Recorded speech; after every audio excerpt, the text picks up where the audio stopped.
today. I'm sure we'll have.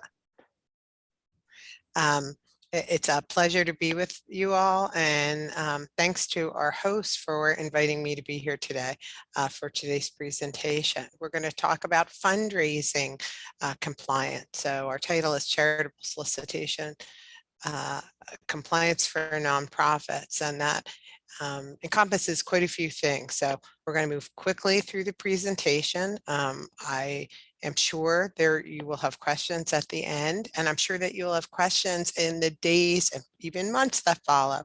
So the last slide will have my contact information, and please feel free to send me an email or schedule time to speak to me if you have any questions. I'm happy to answer those questions if I don't get to them today, or if you think of them after the conclusion of the presentation. So let's get started. Okay.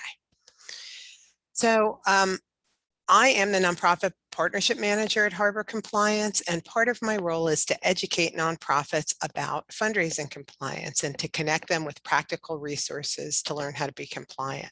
And you will find a lot of practical resources on the information section of the Harbor Compliance website, which is www.harborcompliance.com. We have 4,000 educational pages on this site and a whole lot of white papers and resource guides there to help nonprofits, new ones and more experienced ones as well. Harbor Compliance supports nonprofits by providing comprehensive compliance solutions, including nationwide fundraising registration and reporting, as well as formation services for folks that want to start a nonprofit. And through our data, software, and service team, we empower nonprofits to reach their goals no matter what phase of their life cycle they're at. And up on the screen, you'll see some of the nonprofits that we're proud to have kept compliant. Since our founding in 2012, we've helped more than 25,000 organizations in every state and more than 24 countries with their government licensing. So let's get started and take a look at what we're going to talk about in today's webinar. So we're going to cover state charitable solicitation registration requirements. Then we'll talk about online fundraising. A lot of today's nonprofits, whether because of the pandemic and those concerns, or just because of growth opportunities, are engaging more frequently in online fundraising. And that has some implications for state charitable solicitation registration compliance. We'll move on to talk about why compliance should be a priority for nonprofits. We'll then discuss some brass tacks, what it takes to register and how much it costs to register. And then we'll finish up by talking about how nonprofit organizations can best manage their compliance and simplify the registration and reporting process, because compliance is an ongoing obligation for nonprofits, not a once and done. The presentation is going to be about 40 to 45 minutes, and then we'll have 15 to 20 minutes to take questions and answers. Okay, so let's start by reviewing a few terms to make sure that we're all using shared language. At its simplest, compliance is respect for and adherence for rules. So charitable solicitation compliance is respect for and adherence to the laws and regulations governing charitable solicitation. What's charitable solicitation? That's easy. It's fundraising, the act of asking for funds for a charitable purpose. And while the IRS is the regulator of nonprofit status, all of you have applied or will apply to the IRS to get your 501c registration, and you'll receive a determination letter from the IRS letting you know that you are now a nonprofit. But here in the US, the individual states are the regulators of solicitation by nonprofits. So it's the states and the District of Columbia that regulate fundraising within their borders.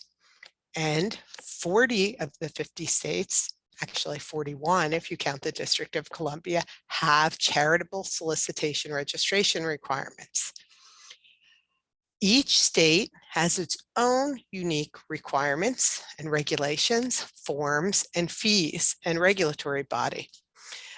These states require charities to register with them before nonprofits solicit folks living within their borders.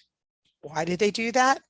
To protect the generous public, to protect the legitimate charitable organizations that do business in their state, and also to protect the reputation and special status of the nonprofit sector as a whole. Charitable solicitation requirements were written with these goals in mind: protecting the public, protecting the sector, protecting legitimate charities. And because of this, they're focused on the solicitation of donations.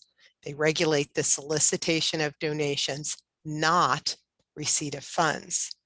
So it is the act of asking for a donation that triggers the need to register in a state, not receiving a donation from it. And most states require nonprofits to register before solicitation begins. Okay. This map shows the states here in the US that require charitable solicitation registration. 41 states, 40 states in the District of Columbia are colored on this map. The states in dark blue and orange require charities to register to solicit. In almost every case, before a nonprofit begins to begin its fundraising activities within their border. 2 states in light blue up on the map don't require charitable solicitation registration, but do require that nonprofits include a disclosure statement in their fundraising materials and donor correspondence. Of those states that require registration, the ones in orange require both registration and a disclosure statement, and the ones in blue only require registration. So you can see most of the US requires charitable solicitation registration, and 25 of the 50 states require disclosure statements as well. Okay. Let's start by talking about registration. By now, you're probably wondering, do all these requirements apply to us, apply to our nonprofit? The chances are that a charity that is fundraising will face registration in multiple states, if not nationwide. Why? Because as we just learned, the requirements are based on the act of asking for funds, not the receipt of funds. So let's talk about solicitation in detail for a minute. As we learned earlier, solicitation is asking for donations, and solicitation can take many forms, such as traditional forms of solicitation, a personal ask, an in-person fundraising event, a letter to a donor, or a phone call to a donor. But solicitation also includes some other methods that might surprise you. Applying for a foundation grant from a public or private foundation is a form of solicitation.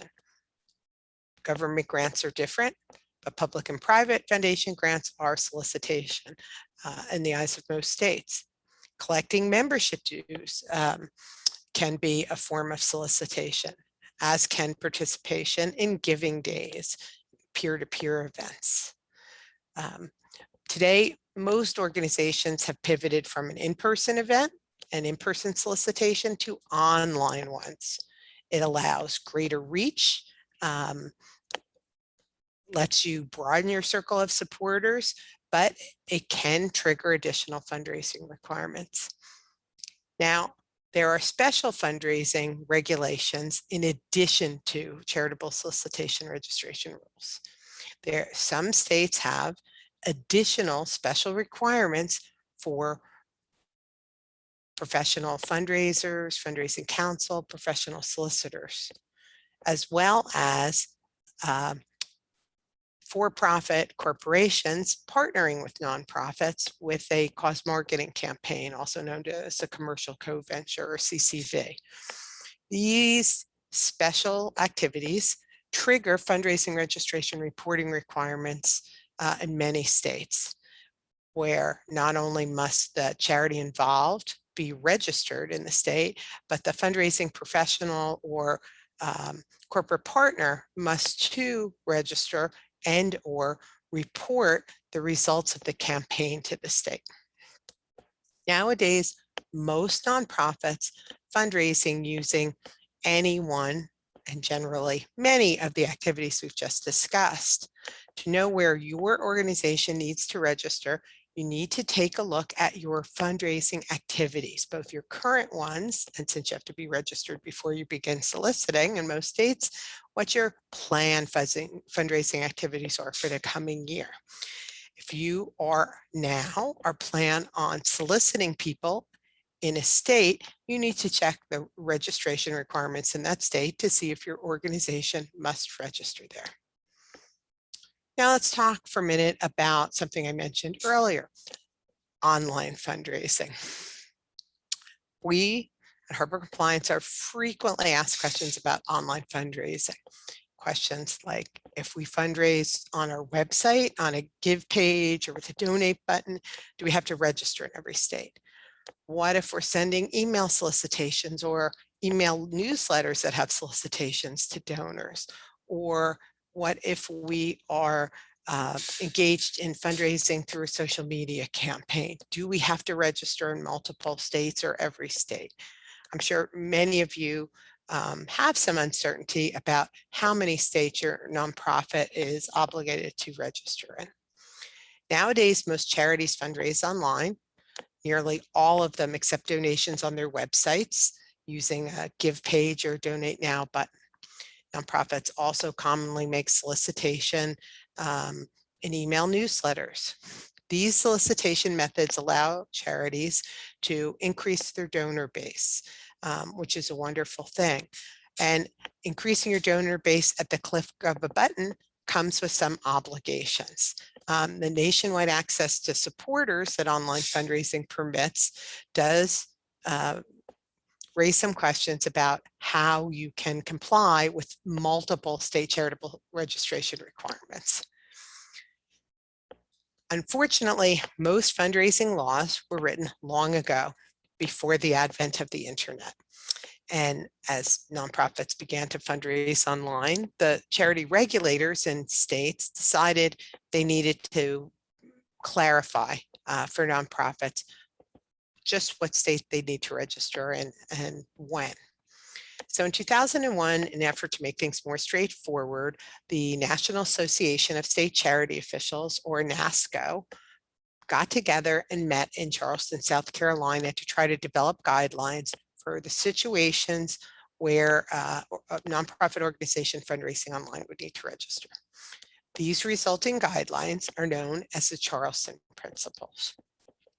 The Charleston Principles suggest that if a charity is accepting donations through its website, whether through donate button or donation page, it should be required to register in a state if that nonprofit is also sending emails to residents of that state or is receiving ongoing, repeated, or substantial donations from folks in that state.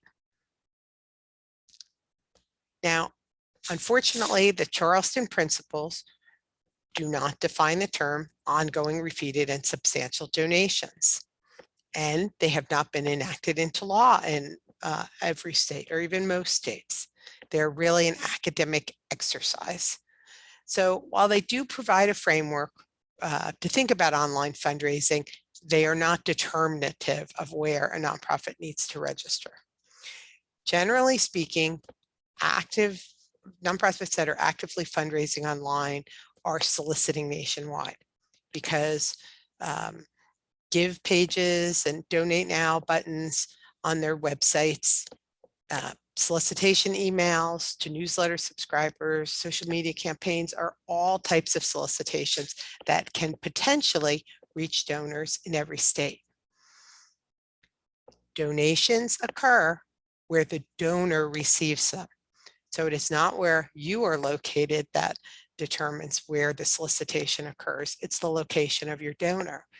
And with online fundraising, you don't know where your donors are located in many instances. When you put that donation page up, the donation button on your website, you don't know who the person that comes through the internet to look at your page and makes a donation will be from. A lot of nonprofits ask us how they can handle unsolicited donations they got from a donor in a state where they're not registered, and whether if they accept this unsolicited donation, it will trigger a registration requirement in that state. It is theoretically possible for a nonprofit to receive an unsolicited gift in a state from a donor in a state where they're not registered and then never follow up with that donor again. Though it's theoretically possible, it is practically unlikely. Development staff, volunteers, everyone in your organization is charged with engaging your donors, trying to encourage them to become recurring donors and donors who give at a higher level. So it is unlikely you could accept that gift and then never thank or interact with that person again. That's unlikely to happen. You should also know that in the state of California, you must register, nonprofits must register within 30 days of receipt of a donation, whether the donation you receive is solicited or unsolicited. I say that again. California, you have 30 days from when you receive a gift, whether it was a solicited or unsolicited gift, to get registered there. And the penalties for noncompliance there can be pretty severe. So as a practical matter, you should be registered in advance of receiving any gifts in California or the other states is the point. Now, there are two practical approaches using the information we just talked about that nonprofits can use and continue to fundraise online. The most comprehensive way for a nonprofit to become compliant is for them to register or seek an exemption, and we'll talk about exemptions in a little while, an exemption from registration in all 40 states in the District of Columbia. This is the best option for many nonprofits because it allows them to fundraise without borders or inhibition anywhere they want by any method, and not risk any fines, penalties, etc. in doing so. But of course, understandably, not every nonprofit has the resources to do this. They do not have the ability financially to register in every state. Budgetary constraints are common for new nonprofits and very small nonprofits. And for these nonprofits, a second approach may be better. In this approach, the nonprofit registers where it conducts its regular activities in that state, and in other states where it regularly interacts with donors. And then the nonprofit will be careful not to accept donations from anyone in another state that would trigger an additional registration requirement. Typically, what these nonprofits do is put a language in their solicitation materials, including on their website, saying that they can only accept donations from donors in these states, and they cannot accept donations and then list the remaining states that require registration. Ultimately, charities need to weigh the cost of registering in every state with the opportunity cost of not being able to accept donations in a state. We encourage nonprofits to follow one of these plans and register everywhere they should, and focus on compliance and not try to fly under the radar of state authorities. The penalties for noncompliance can be severe, so we strongly encourage everyone to do the right thing and become registered where they should. Okay. Given what you now know about fundraising registration requirements and when they apply, let's take a look at how your nonprofit can determine where you need to register. First, you need to determine what states you're currently soliciting in. where you're regularly interacting with donors, and where you plan on soliciting donors and by what method in the year that comes.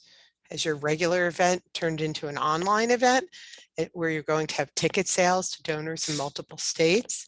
You're going to permit them to bid on auction items? Are you going to broaden your types of fundraising by participating in a giving day or other type of campaign?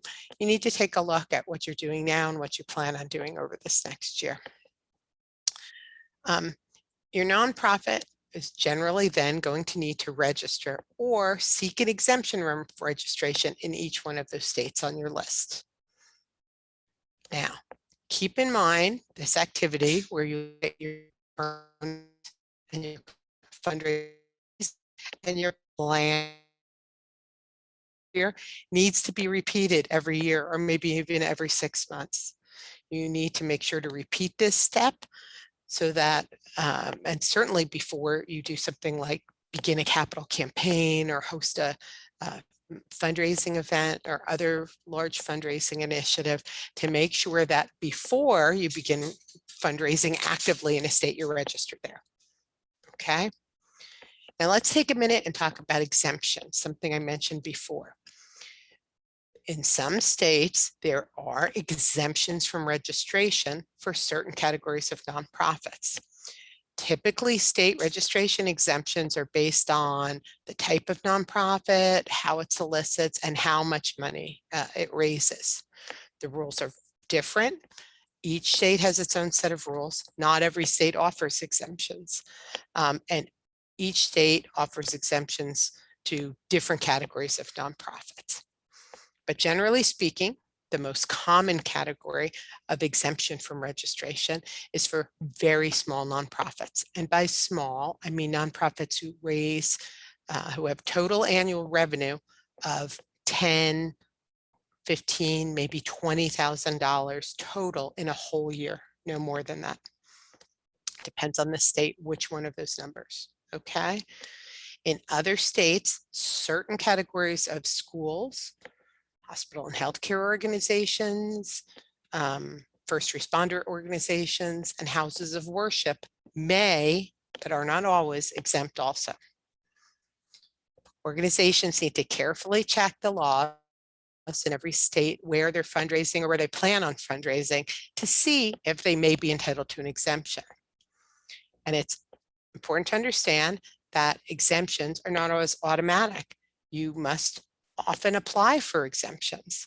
And if you change your solicitation methods, if your revenue increases greatly, you may no longer meet the categories for exemption in a certain state. So this exercise too needs to be repeated every year or maybe semi-annually to see if it looks like you're raising a lot more money this year.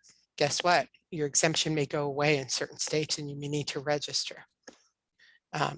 So to become compliant in every regulating state requires work and time to thoroughly research what the state rules are and what their exemption requirements are and what your fundraising activities, both current and planned, are.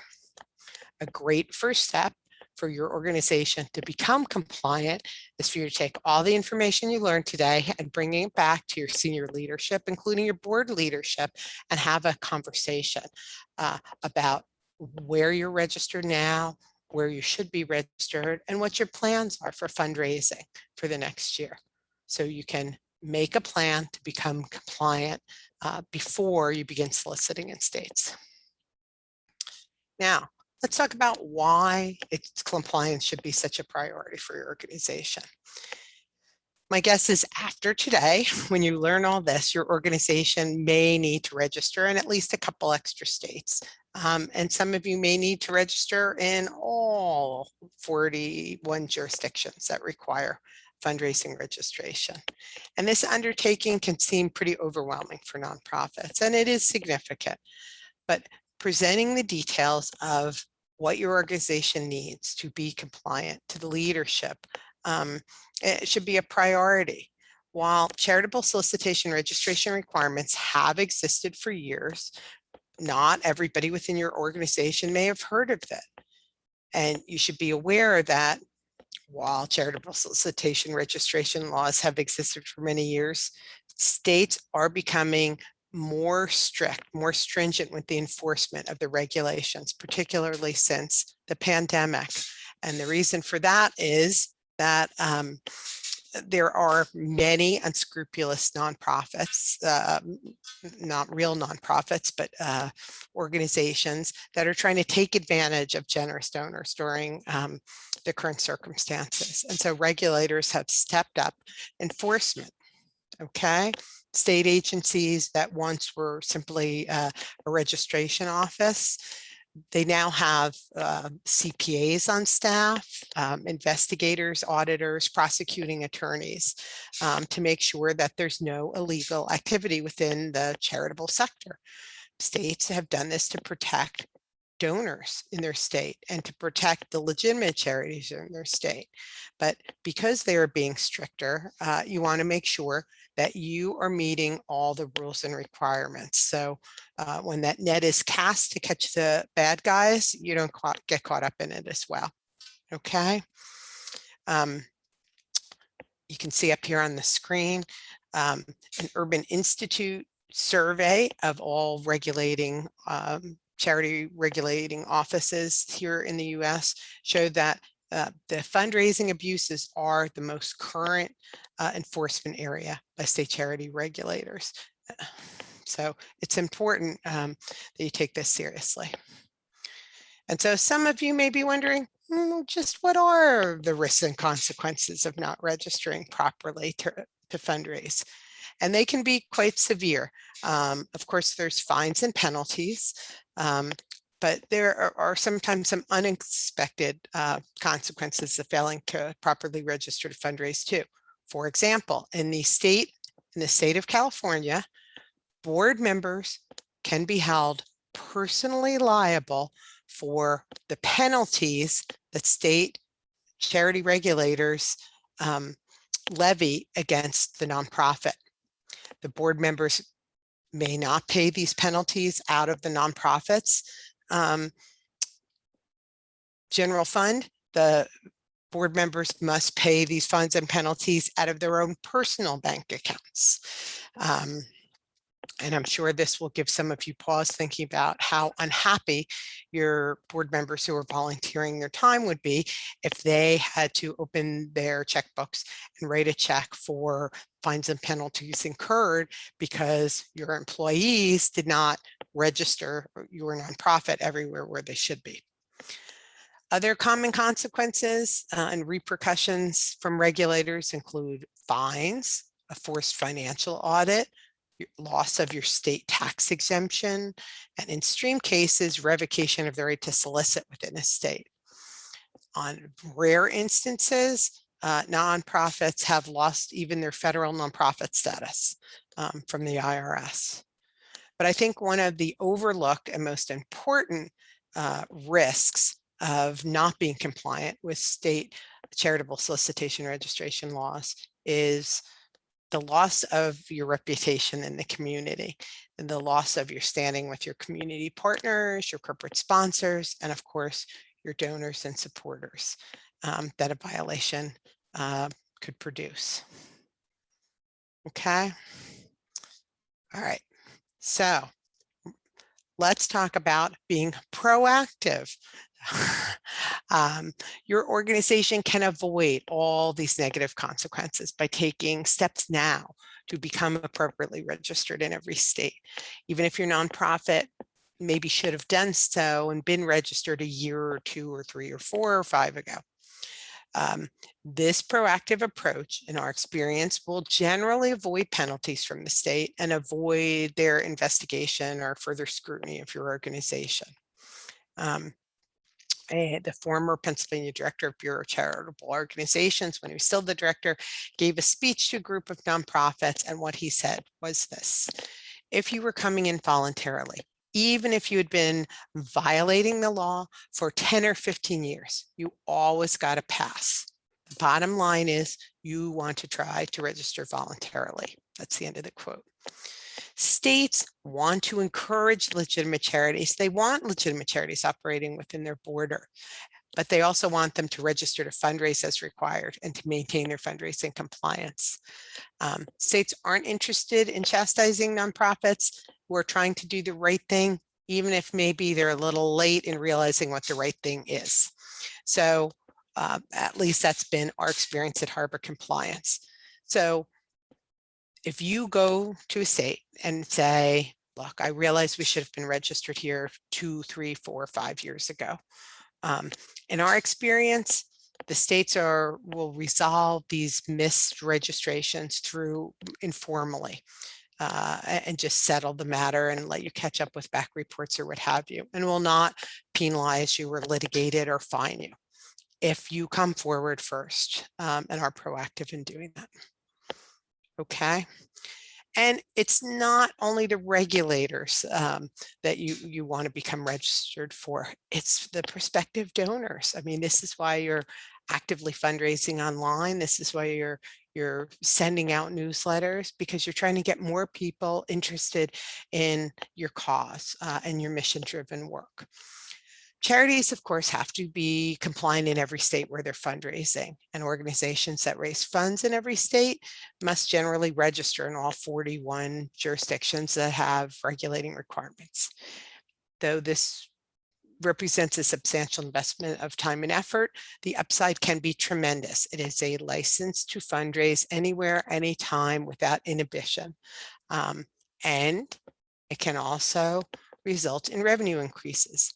Studies have shown that nonprofits that register and promote their registration include registration fundraising disclosure statements, as charitable solicitation disclosure statements on their solicitation materials, get a better rate of return than other nonprofits. And if you think about it, that makes a lot of sense. Supporters gain reassurance from knowing the nonprofit that they're donating to is registered in a state, is compliant with the law. No responsible donor wants to give to an organization that doesn't follow the law. Okay. Oops. There we go. So charitable solicitation registration requirements are the law, and you need to treat them just like you do your organization's other obligations, filing your federal IRS Form 990 every year, or getting a financial review of your statement, or an audit of your financial statements every year. These are part of your cost of doing business, and you do those things every year, and you need to register to solicit every year also. It just needs to be on your annual budget and on your list of annual priorities. And if you haven't faced any corrective actions, take this as a chance to become registered and prevent those actions from ever happening.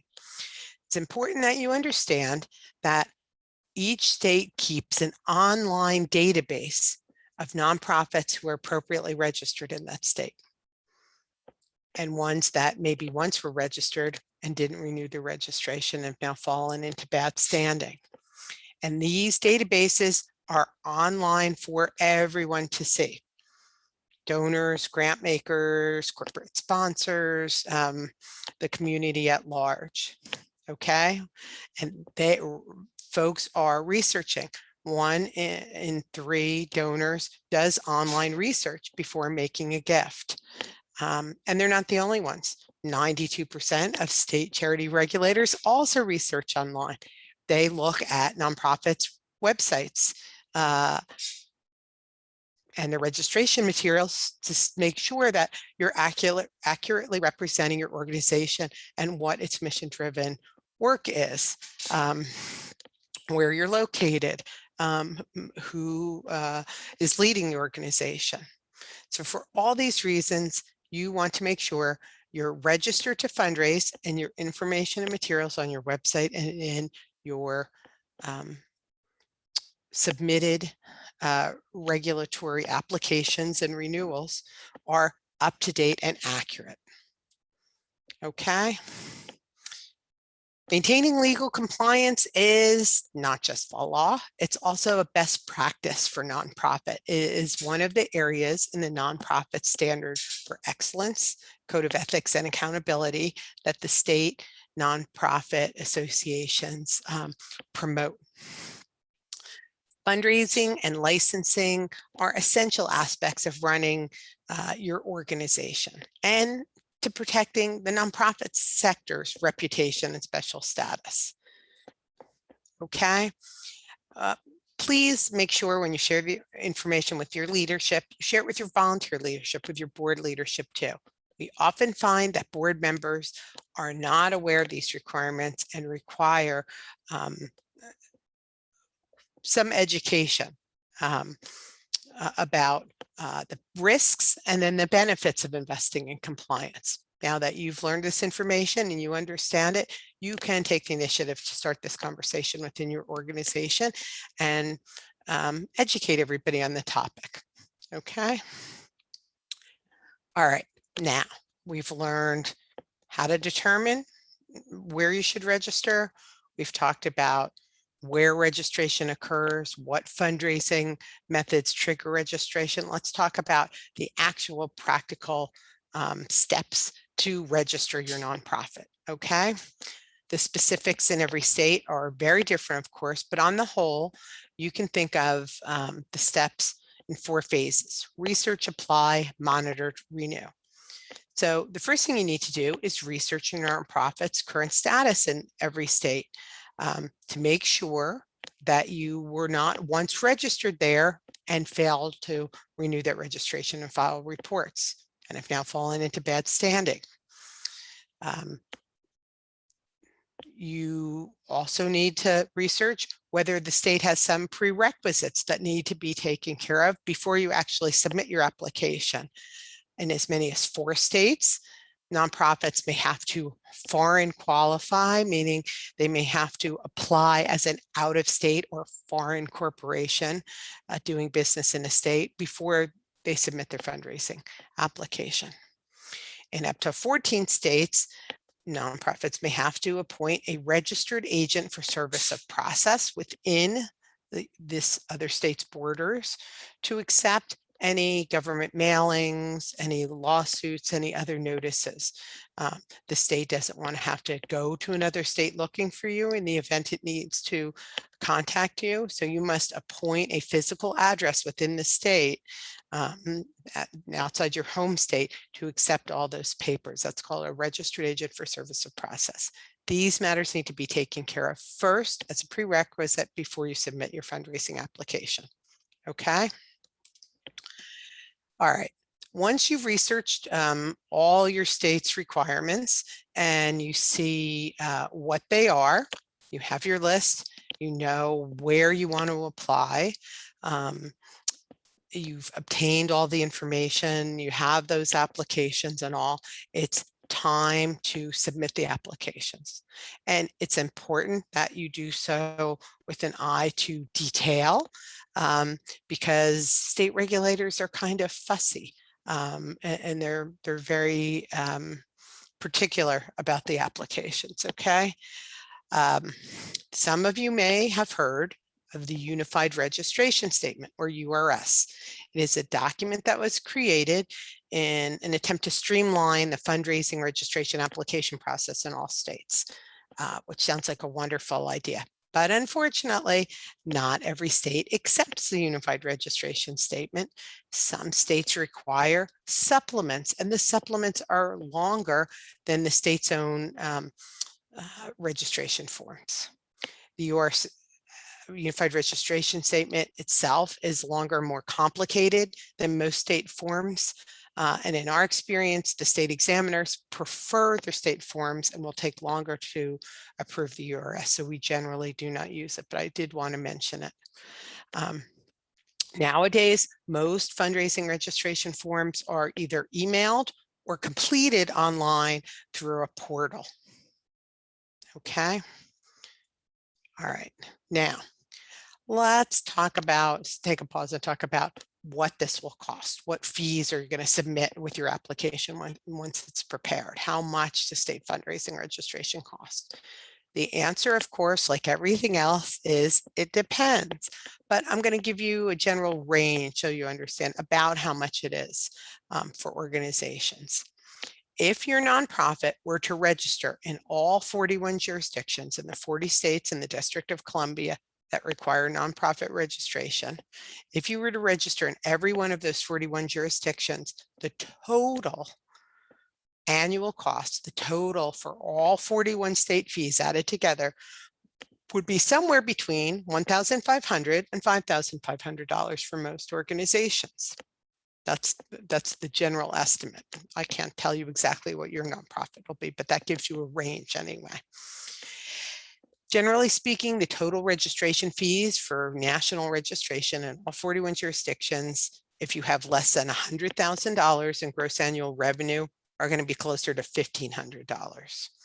Fees for organizations that have $500,000, $500,000 in gross annual revenue are going to be in the middle of that range. And then total registration fees to register in all 41 jurisdictions for nonprofits who have over $1 million in gross annual revenue are going to be close to the $5,500 end of that range. Okay. And I need to remind you that these fees, just like registration itself, will be need to be incurred every year. They're an annual fee. And again, as your revenue changes, if it increases, so will the fees increase. Okay. But again, you need to consider this cost just like any other fixed expense, just like your audit, just like submission of your IRS Form 990 every year. Okay.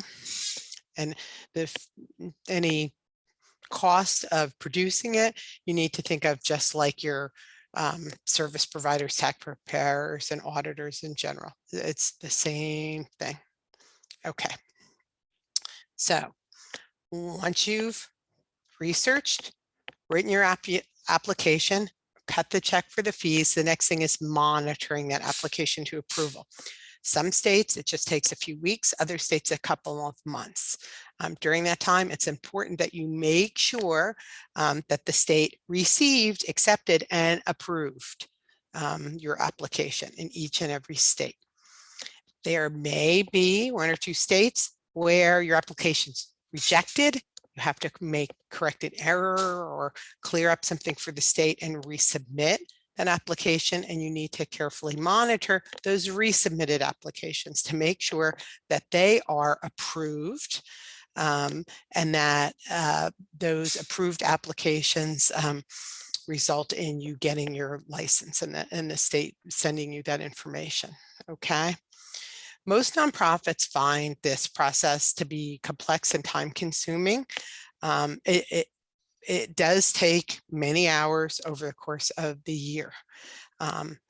Organizations that manage fundraising registrations in-house need to carefully transition responsibilities when there's a staff absence or a staff turnover. Okay, you need to make sure that multiple people know how to do it, and you need to make sure that should somebody go out on leave or somebody change jobs, that you have someone in place to continue on this process every single year to make sure that you don't fall into out of good standing and incur some late fees, fines, and penalties for not getting your required reports and renewals in on time. Okay, when someone leaves your organization, either temporarily or permanently. Okay. So the charitable solicitation registration process doesn't end once you're approved, once all your applications and all your resubmissions are approved by states. States require charitable solicitation registrations to be renewed in almost all states annually. 2 states, Washington, D.C., and Georgia, renew every 2 years. The remainder renew every year. So tracking all of your organization's registration renewal dates and deadlines and license numbers, fees, and making sure that they are renewed on time is critical. Most state deadlines for renewals are based on either your original registration date or on the end of a tax year. So this brings me to the next piece of advice, which is making sure you complete your Form 990 and financial statements on time. Nearly every state requires you to submit your IRS Form 990 as part of your renewal, the renewal process for charitable solicitation registration. And most states also require you to submit either reviewed or audited financial statements. So making sure that both things are complete on time is essential to your ability to submit your charitable solicitation registration renewals on time. You'll need to work with your tax preparers to make sure they understand this, and continue to work with them every year to make sure you get whatever financial statements you need and your tax statements done on time, so they understand by what date, to make sure that you can remain in good standing with states where you're registered. Okay, there are some states that will permit one-time extensions of time. Sometimes some states are generous and permit regular extensions of time to file registration renewals, but there are a number of states that do not permit any extensions of time ever to renew your registrations. And it bears repeating that fines, penalties, and late fees can add up. There are also some other potential consequences, including damage to reputation or denial of the right to solicit. So just like with your original charitable solicitation registration in a state with renewal, it's critical to adopt a proactive strategic approach to make sure that your state charitable solicitation registration renewals are done on time. Okay. Now, let's talk about something we discussed earlier, and that is state charitable solicitation disclosures.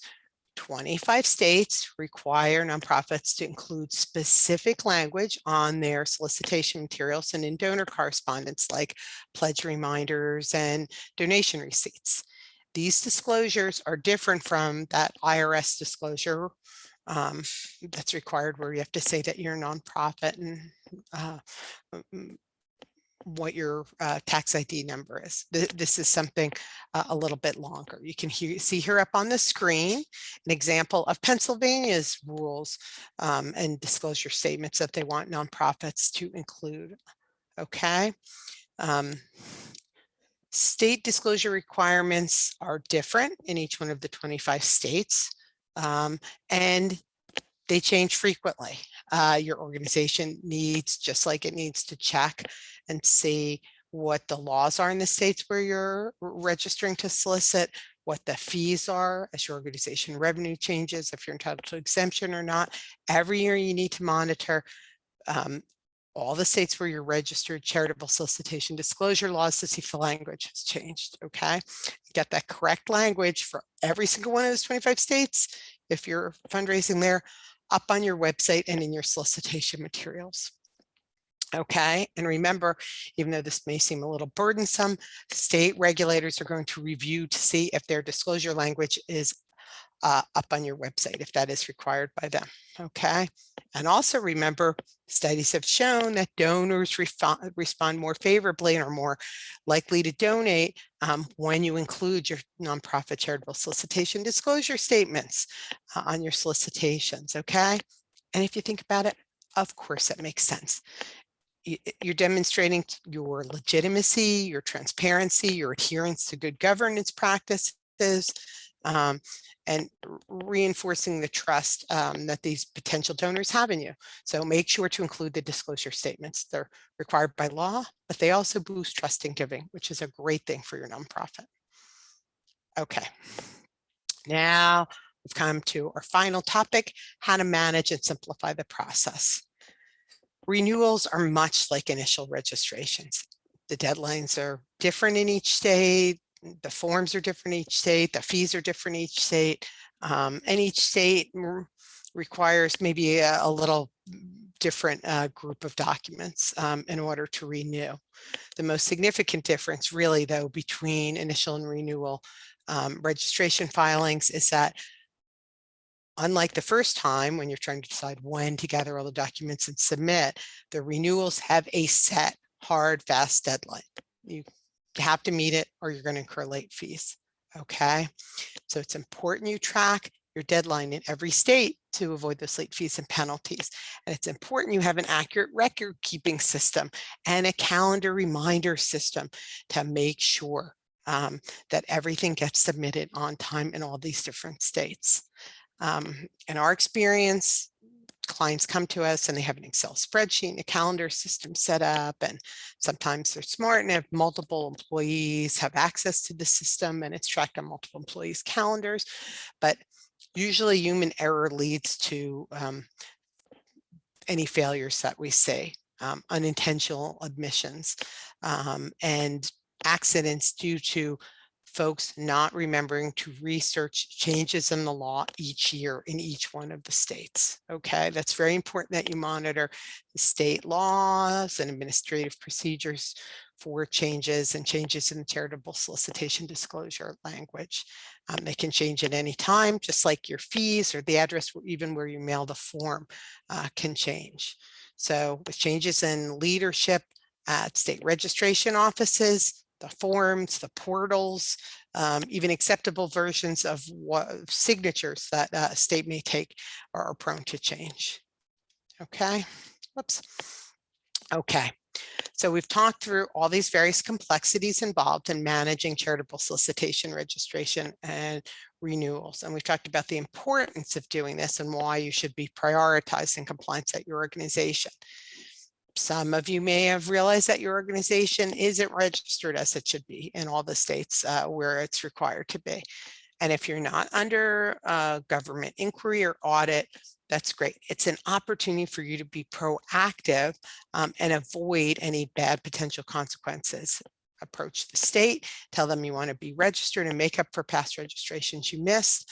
And in our experience, you will avoid sanctions, fines, penalties if you come forward proactively and register. Some of you may be concerned about the complexity of registration and renewal if you need to be registered in many states. And you may wish to avoid the drain on staff time.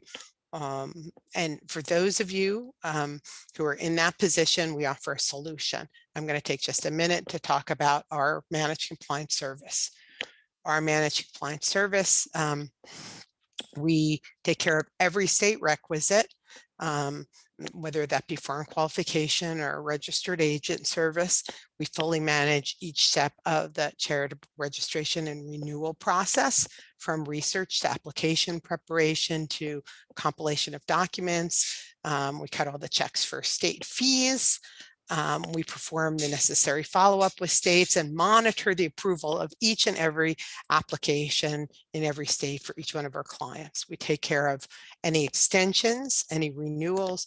We load all the information that we gather from the state once you're approved in each one of those states into our tracking software and give it to you, and let your leadership and your volunteer leadership, your board and your consultants, legal counsel, auditors, accountants have access to that software with all that information in it.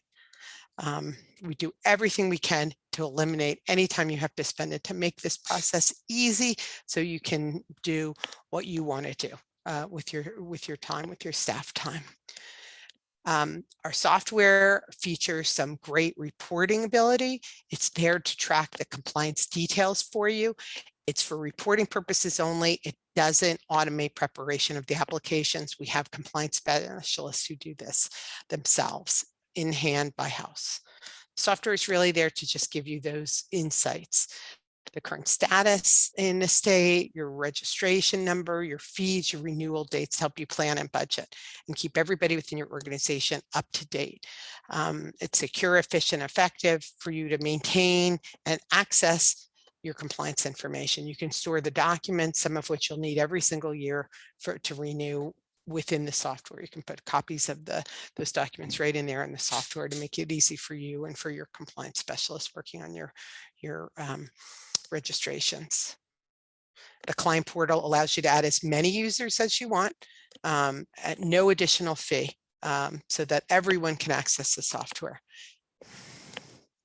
Now, we also offer a disclosure tool. So our dynamic disclosure tool provides accurate disclosure statements for your website and printed solicitations that are tied to the states where you are registered. The disclosures dynamically update in real time as the states change the law when there's any changes to requirements or to your registration data.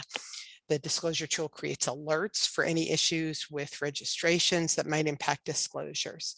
Makes it really easy for you to maintain your state disclosures if you're registering in multiple states. It allows you to embed all the disclosures in your website on your donation page, and it also allows you just to view and print out the language to include it in your campaign materials or your solicitations or donor materials. Okay, it's just a wonderful tool. And if there's any lawyers or CPAs on the call, we offer all sorts of partnerships to assist you and your clients by providing services or education like we're doing right now for your clients. So now we're going to have time for question and answers. And as I promised earlier, here is my contact information. Please jot it down. And as I said, if I don't get to your question today, or if you think of a question like me, you're one of those people who after the presentation ends, you're like, oh, I forgot I should have asked this. Please just shoot me an email. We'll do my best to get your question answered. Okay, so thank you so much for joining us, and we can take a look at what some of your questions are. If you want to type them on in the chat box, we're happy to answer them. Okay. Thank you so much, Sharon. I think this was great, a ton of good information. I'm gonna give people maybe 2 minutes to type, but we will share in the slides and we will share in the recording with all of you, and as well with everyone who registered in case you had to leave early. Let me see. But I have one question. I don't know if it applies for organizations, but if your organization charges for services from clients, do you have to report those services or that money in the same way you do with like donations? If you're charging a fee, if you work with clients and you have a fee for service, yeah, I mean, that's really a question probably more for your accountant, but really charging a fee for service isn't typically, you know, you're not asking for a donation. It's a different type of transaction. And as I said, if you are asking the government for a grant, so you can sort of provide services in lieu of them providing the services themselves, that's not fundraising either. But if you're having an event, if you're asking someone for money, whether it's in person or the telephone, by email or at an event, whether the event's in person or virtual, all of those things are solicitation that requires registration in 40 states in the District of Columbia. And it's the same with grant seeking activities. So if you are submitting grants in different states, that's solicitation too. And remember, states require you to be registered before you begin asking for money. And remember, it's the asking that's regulated, not the donation. So they don't care where you're receiving money, they care where you're asking for money. And where you're asking for money is where the person who receives your request is located. Great point, thank you. Rebecca is asking, what is the average size of nonprofits you work with? So we work with a range of nonprofits. I would say most of the nonprofits we work with are probably registered in maybe half the states, but we have clients that are registered in as few as 5 states and quite a lot of nonprofits that are registered in every jurisdiction in the country. It's really what works for you. And often our clients grow. they start off being registered in 5 states and, a few years later need to add some additional states and so on. And we see them just increase the number of states where they're registered. Perfect. Thank you. Judy's asking us if the recording is going to be available. Yes, I'm going to share it with you after we finish the webinar. But if there are no more questions, thank you so much, Sharon, for your time.